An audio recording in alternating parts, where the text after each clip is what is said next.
हंगामेदार रह सकता है राजस्थान विधानसभा का बजट सत्र।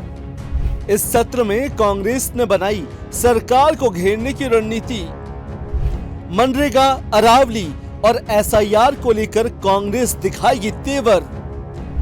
फरवरी के दूसरे सप्ताह में बजट पेश कर सकती है भजनलाल सरकार। राजस्थान में विधानसभा का बजट सत्र 28 जनवरी से शुरू होने जा रहा है। हालांकि 27 जनवरी को सर्वदलीय बैठक बुलाई गई है, लेकिन उससे पहले कांग्रेस और भारतीय जनता पार्टी के विधायकों और मंत्रियों के बीच एक सरगर्मी तेज हो चुकी है। एक और एसआईआर के मुद्दे को लेकर जहां कांग्रेस कई पक्षों के साथ एकजुट होकर अब सरकार को घेरने की कोशिश कर रही है, दूसरी ओर राजस्थान विधानसभा में मंत्रियों के जवाब और प्रश्नों के साथ ही सदन की कार्रवाई को लेकर कांग्रेस कई तरह के सवाल खड़े कर रही है। हालांकि विधानसभा अध्यक्ष वासुदेव देवनानी ने साफ किया है कि हालांकि कांग्रेस के नेताओं ने शायद इस पूरी प्रणाली को पढ़ा नहीं है और यही वजह है कि वो इस तरह के आरोप लगा रहे हैं। लेकिन कुछ भी हो, आने वाला सत्र यानी कि ये 2026 का बजट सत्र भाजपा के लिए मुश्किल हो सकता है, क्योंकि यहाँ जब 28 जनवरी को विधानसभा में बजट सत्र की शुरुआत होगी, कांग्रेस के पास कई मुद्दे होंगे, चाहे इसे एसआईआर का मामला हो, अरावली पर्वतमाला का मामला हो, मनरेगा का मामला हो, महिला सुरक्षा का मामला हो, राजस्थान में बढ़ रहे क्राइम ग्राफ का मामला हो। तमाम मुद्दों को लेकर कांग्रेस कहीं ना कहीं अब सतर्क हो चुकी है। और हालांकि जब नेता प्रतिपक्ष टीकाराम जूली ने भी साफ कर दिया है कि कांग्रेस इस बार एक कमेटी बनाकर काम कर रही है, जिसमें कांग्रेस के जो तमाम पूर्व जो मंत्री रहे हैं, जिन जिन विभागों में मंत्री रहे हैं, वो विधायक इस बार वो सवाल खड़े करेंगे, उस विभाग से संबंधित सवाल खड़े करेंगे। तो कहीं ना कहीं बीजेपी को घेरने की कोशिश, सरकार को घेरने की कोशिश इस बार कर ली गई है।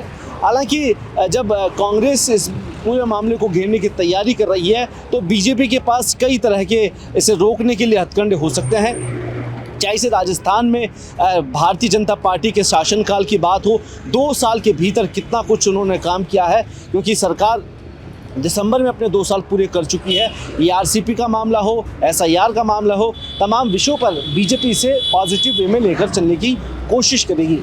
इसके साथ ही कांग्रेस इस बार कोशिश ये करेगी क्योंकि लगातार राजस्थान में भारतीय जनता पार्टी की ओर से कई दावे किए गए थे, जो बीजेपी के संकल्प पत्र में वादे थे, क्या वो पूरे हुए हैं। हंगामेदार सत्र होने जा रहा है, लेकिन कहीं ना कहीं सवाल खड़े हो जाएंगे कि आखिरकार जनता के मुद्दों पर कौन बात करेगा। क्या आम आदमी का जो दर्द पिछले कुछ सालों से था, क्या उसे कम करने की कोशिश सरकारों ने की है, क्योंकि कांग्रेस और बीजेपी इस बार दोनों का जो विधानसभा में गेम होने वाला है वो सेफ गेम होगा।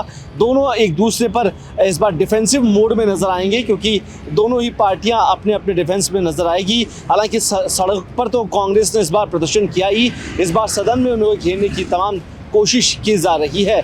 इसके साथ ही कांग्रेस की ओर से लगातार कई तरह के आरोप लगाए गए थे, लेकिन राजस्थान में जो बजट सत्र है वो बजट सत्र हंगामेदार होगा और फरवरी के तकरीबन मान के चलिए कि दूसरे हफ्ता तक राजस्थान में बजट पेश की हो जाएगी, जहां पर राजस्थान की वित्त मंत्री दिया कुमारी बजट पेश करेगी।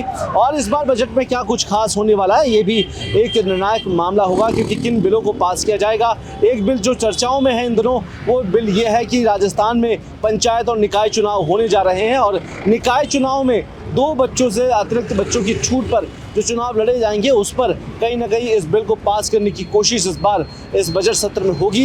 इसके अलावा कई मुद्दों को लेकर यहाँ पर चर्चा होनी है और आस आम आदमी को ज़रूर है सरकार से कि इस बजट सत्र में क्या कुछ खास उनके लिए होने जा रहा है। लेकिन आम आदमी के साथ इस बार दोनों पार्टियों के लिए जो सदन है, इस बार जो सत्र है बजट सत्र काफ़ी हंगामेदार हो सकता है। हालांकि अब जो मैंने कहा कि डिफेंसिव मोड में दोनों पार्टियां इस सदन में नजर आएगी, तो आने वाला वक्त देखने होगा कि किस तरीके से कांग्रेस और भाजपा सदन में आम आदमी के मुद्दों के लिए लड़ती नजर आएगी। कैमरा पर्सन त्रिलोक के साथ कुलदीप, रिपोर्ट भारत, जयपुर।